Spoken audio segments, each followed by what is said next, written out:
Olá, pessoal. Vamos dar continuidade ao exercício, né, que fala da relação indivíduo e sociedade, tá bom? E hoje nós vamos continuar pela questão o que é classe social segundo Karl Marx, tá bom? Para Karl Marx só existem duas classes sociais e elas são antagônicas, tá bom? Uma é a burguesia e a outra é o proletariado. A classe burguesa a gente hoje chama de empresários e o proletariado de classe trabalhadora. Mas qual a diferença entre essas duas classes, tá bom? Para Karl Marx, a classe burguesa é aquela detentora dos meios de produção e da propriedade privada, ou seja, aquela que detém as fábricas, as indústrias, tá bom? É aquela que pode produzir, porém ela não tem como produzir. Por isso, ela contrata o quê? O proletariado. E o que é que o proletariado tem que interessa essa classe, né? O proletariado é o detentor da força de trabalho. Então, é esse proletariado que vai vender sua força de trabalho para o empresário em troca de salário. E o salário vai em cima do trabalho, o trabalhador produzir mais valia, tá bom? Porque sempre em cima de uma parte do trabalho da classe trabalhadora, tá bom? Esse trabalho não é pago. É aí onde a classe empresária ela obtém mais lucro, obtendo assim a mais-valia.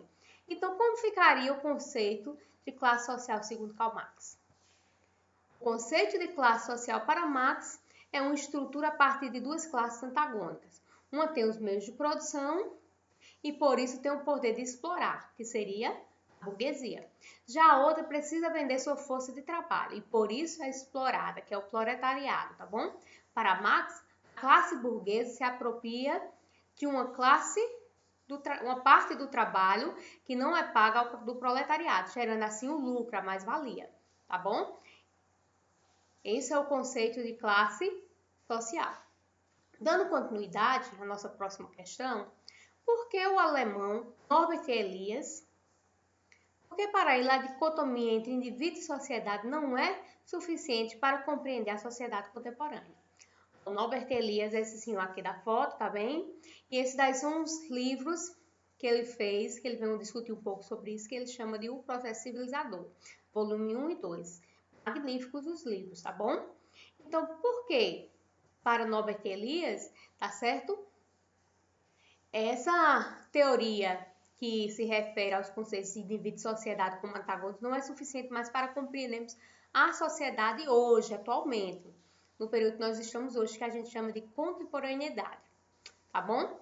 Segundo ele, se a gente utilizar esse antagonismo, estaríamos gerando problemas na interpretação social, uma vez que a relação hoje de indivíduo e sociedade, ela existe em um processo proveitoso. Para ele, isso hoje é uma relação mútua, na qual o indivíduo, ao mesmo tempo, constrói a estrutura, ou seja, no mesmo tempo que o indivíduo ele constrói a sociedade, as regras sociais, ele também é moldado por essas regras, tá certo? Nesse sentido, o que é que acontece? Ele sempre está elaborando novas estratégias para alcançar seus objetivos, os quais são validados pelas estruturas sociais que já estão construídas historicamente.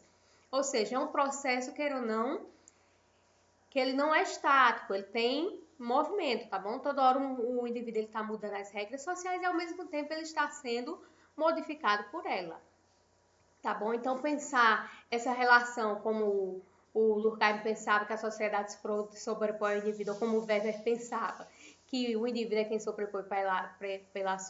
sobrepõe à sociedade, isto para o Norbert Elias é impensável. Por quê? Porque para ele, tá bom? Ambas estão em constantes movimentos. Tá? Então, dando continuidade, tá certo? A gente vem para essa questão, tá bom?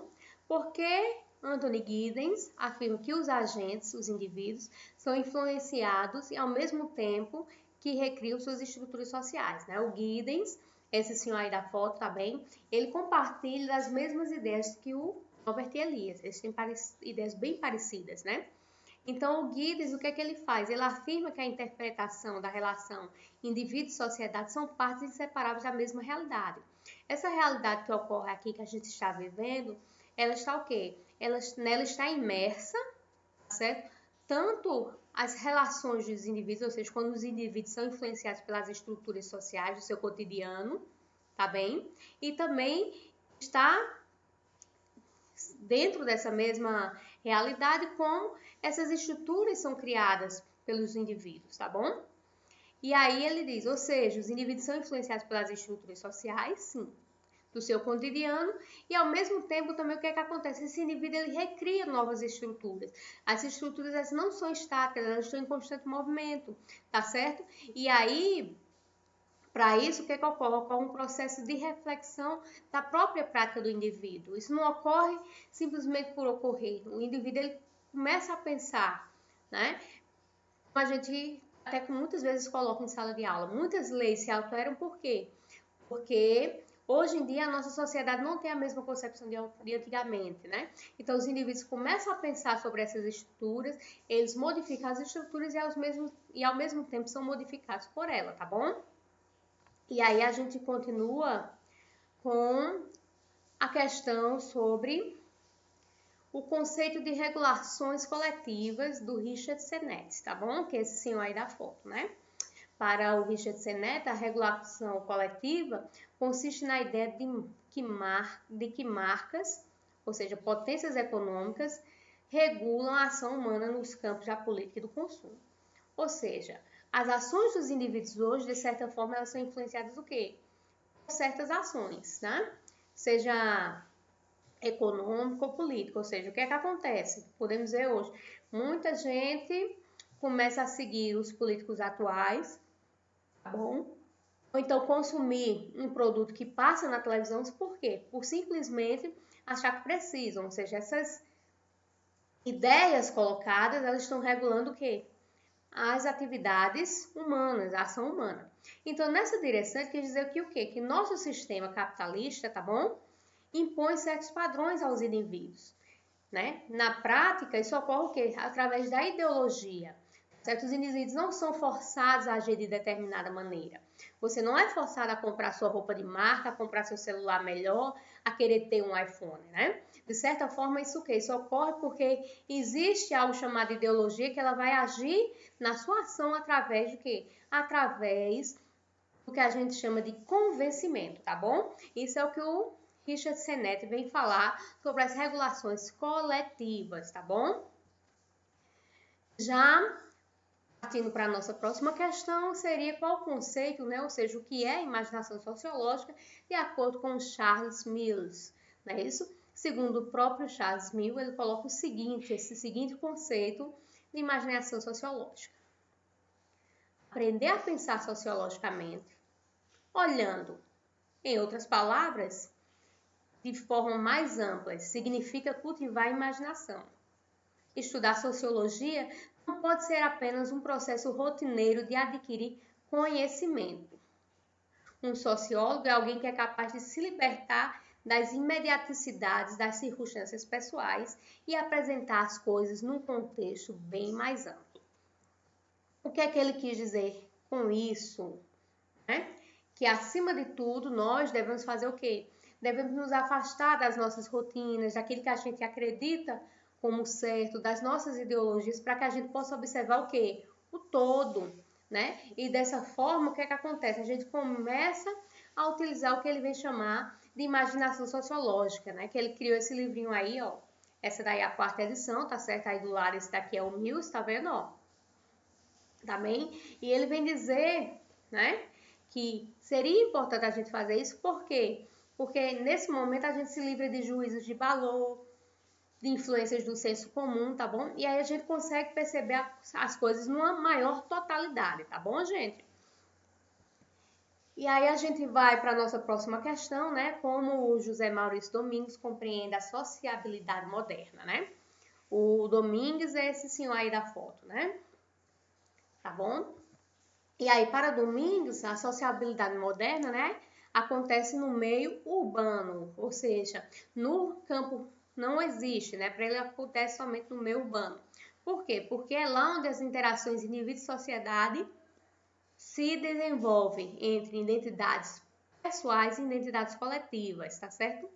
E essas são construídas o quê? Através de um processo de equilíbrio entre interpretação da realidade que o indivíduo experimenta e as condições materiais da vida humana. bem? Em outras palavras, nesse mesmo momento o indivíduo cria sua identidade, ele também, o que é que acontece? Ele se identifica com as coletividades e vai criando novos grupos, tá bom? Isso totalmente só dentro da vida urbana. Por quê? Porque a vida urbana, como a gente sabe, existe mais diversidade, não é isso? Então, neste contexto, o indivíduo altera suas ações entre as escolhas que ele vai fazer e também leva em consideração que sua responsabilidade e o seu pertencimento de diferentes coletividades. Isto é, o indivíduo se relaciona com as leis por perspectivas diferentes. Ora pela sua lógica particular e ora pela lógica coletiva, tá certo? Às vezes ele vai olhar pelo que ele acredita que é verdadeiro e às vezes o que ele acredita que seria correto pelo grupo. Né? E é assim que ocorrem os processos de identificação social, tá bom? Que aí é onde ocorre nossa última questão, né? O que é identidade social? É isso? Como é que ocorre esse processo de identidade social? A identidade social é o modo pelo qual os indivíduos se percebem no mundo, definem sua maneira de interferir nele. O processo de construção da identidade social espelha a maneira como se efetiva a relação entre o indivíduo e sociedade em determinada estrutura social. Ou seja, uma estrutura social capitalista é totalmente diferente da identidade social criada numa estrutura socialista, tá bom? Ou seja, em outras palavras, a identidade social é o sentimento que o indivíduo tem de se enquadrar ou de pertencer a determinado grupo social, segmentos ou categorias, possuindo características ou desejos semelhantes a esses indivíduos. Ou seja, eu sou professora, eu me identifico com grupos de professores, então eu me sinto pertencente a esse grupo e aí eu tento me enquadrar, né? Os alunos fazem parte do grupo de alunos. Então, o que é que acontece? Esses alunos, eles vão tentar se enquadrar criando quase o mesmo modelo de aluno, independente de qualquer escola, tá certo? E aí, todos que vão entrando para fazer parte do grupo, eles vão se enquadrando, né? Isso ocorre também de pequenos grupos dentro de escolas, tá bom? Isso ocorre para tudo. E aí, uma imagenzinha só para fechar, né, e determinar, ou seja, nós dentro do grupo, nós não somos um pensamento só, nós temos vários tipos de pensamento, né? Toda uma diversidade coletiva, tá bom? Por isso essa relação entre individualismo e coletividade, tá bom? Por hoje é só, gente, até a próxima aula. Um abração, ficamos por aqui.